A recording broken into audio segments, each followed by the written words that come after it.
What's up, everyone? Today, this is episode 2 of Hustle Guru. Today, we're going to be talking to Gabe Tavas, industrial designer, maker of things, builder, startup founder. He's working on urban rivers, and their mission is to clean this dirty ass, nasty ass Chicago River. They plan to clean it using robotics. Let's go talk to him how he's going to do it.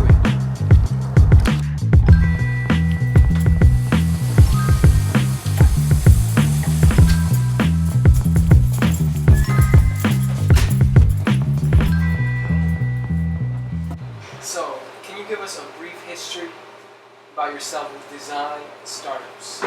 Yeah, so I actually started getting involved in startups in my freshman year of high school. I was, interested in business, so I'd started like a FBLA business club at my school, and through that I was trying to recruit other students who would be interested in getting involved, learning more about business. And most people weren't interested. Actually, a majority of people weren't interested. But then that's when I met you, Matt, and that's when we started our first venture together with Nuos, which was basically like a headphone startup. And the design itself was like my first time really designing for like a consumer product. Before that, I had been involved in the Chicago Science Fair for like about 2 years. And I was designing my own maglev trains. And those were like magnetically floating trains, like the ones you see in China and Japan. They're like super fast, and the ones that we don't have here in the United States. And so the maglev trains were my first dive into design, and then I got into the headphones with Nuos. And with Nuos, I was making a design that was able to transfer music through light, and was relying on the body heat in order to power itself, thermal electricity. And so after Nuos and the maglev trains and basically the science fair, I was able to expand my design skills, and that's where it all got started. How did Urban Rivers come to life, and how long have you been working on that? Urban Rivers actually started when one of the co-founders, Josh Yellen, did a pilot test by Goose Island, the island basically on the Chicago River. And he basically set up like a floating garden module in 2013, and then he measured the results of that module and found that it was actually having a lot of environmental success in restoring the habitat and improving water quality. And so ever since then, he and his team have expanded the gardens, and they're hard at work to this day. Can you talk about how you're using robotics to clean the river?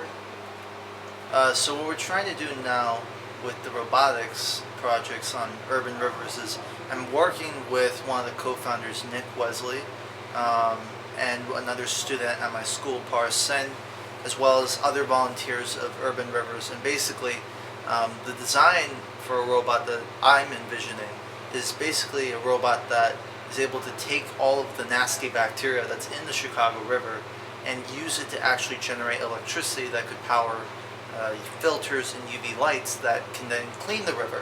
I kind of think of it as like a black hole effect. You're having the bacteria collapse in on themselves. Like there's so much bacteria that you can actually use the bacteria to actually clean the river. And so that's the thinking behind the robot design that we have in mind. That's awesome. How long do you think it'll be before we start seeing some real progress on the river? What's the long-term vision of urban rivers? Right now with urban rivers, I guess I can't pinpoint like an exact year when we have like a totally clean Chicago River, but we are certainly aiming to, perhaps like within the next decade, the next 2 decades, to have the river in a much better shape where, it's a lot safer to like kayak or maybe even to swim in the Chicago River. And you gotta remember that this river, we're dumping sewage when the rain is very heavy right into the river. So it's very polluted right now, and you do not want to be swimming in that. But if we can, like with these robotics projects that we're attempting, along with the garden aquaponics effort, we might be able to improve the quality of the river in a few years down the line. And overall, I'd say that Urban Rivers is also aiming to eventually expand beyond the Chicago River to other polluted rivers throughout the United States and throughout the rest of the world, and see how we can, dedicate ourselves to cleaning the water quality and restoring lost habitat. Because we only got one world, and we gotta protect it, not just like half-heartedly, but we have to do it with a lot of energy, and it's a lot of hard work, but it's a worthwhile endeavor. I like that. Are there any other projects that you're working on right now? What's your primary focus at the moment? My primary focus at the moment is Urban Rivers and basically constructing prototype of the robot, along with the other students and volunteers of Urban Rivers. So that's a primary focus. But there's another startup that I'm getting involved in where we're trying to basically help people who are organizing events on Meetup or similar platforms find venues that are actually suitable for what the event they're trying to organize. So like on Meetup, a lot of times you'll have people that are trying to organize these blockchain events, and they'll try and organize the event at a random ass bar, and then you walk in there and you go like, what is this? Am I in the right place here? But yeah, if there was like a simple platform for them to find the venue, that's the concept behind this other startup. I'm doing that with 4 other students, and we're looking to start working on that within a week or 2. How do you feel about the Chicago tech / startup environment? What do you think it needs or would make it better? Chicago has a lot of potential, right? One of our main incubators here, 1871, was named after the revival that the city was able to pull off after the entire place got burned down in the Great Chicago Fire. That's a great testament to like what Chicago is capable of. But right now, we are seeing, especially with a lot of Illinois financial problems, a lot of entrepreneurs, going to the coast, or they're leaving to other cities that might be more financially stable. And so I can understand the mentality, and I'm certainly interested in like going to school, maybe at the Silicon Valley area.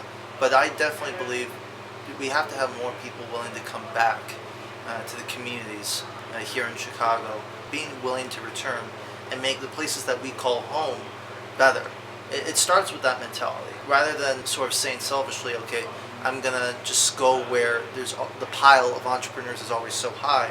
Sure, it's easier to get resources and to make a successful company and get all the attention in Silicon Valley, but you're also not helping those in Chicago get better. So I think we have a lot of potential here, but we need to have more entrepreneurs returning here, and we need to create incentives, whether it's from the government or from other incubator spaces or programs here in Chicago, for those people, so that more of them can come back here.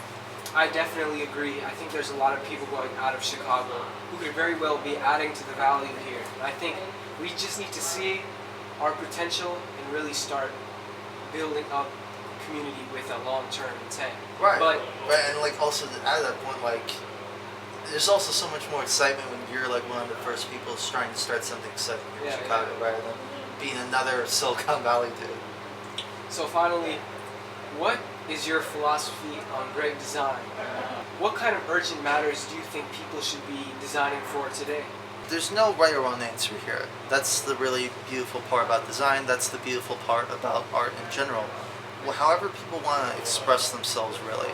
For me, design kind of came to me when I was very interested in like these, bigger world problems, like it was with the maglev trains, where, I was very frustrated actually with how slow it took to get down to New Orleans to visit my grandparents. And so I just kept thinking to myself, well, why can't we have faster trains rather than my dad having to drive all the way through by car on the highway at night, and then a lot of sleepless nights at that too. But I think design, you should be designing for what you care about, what you're passionate about. That's bottom line. That's the number one rule of thumb for like when you're starting to start up, whenever you're working on a project. You gotta care about it. It's not something that you can just have your teachers at school just say, oh yeah, design this. You might fulfill that assignment, but you're not gonna produce. I personally don't think you're gonna produce the best quality art or design.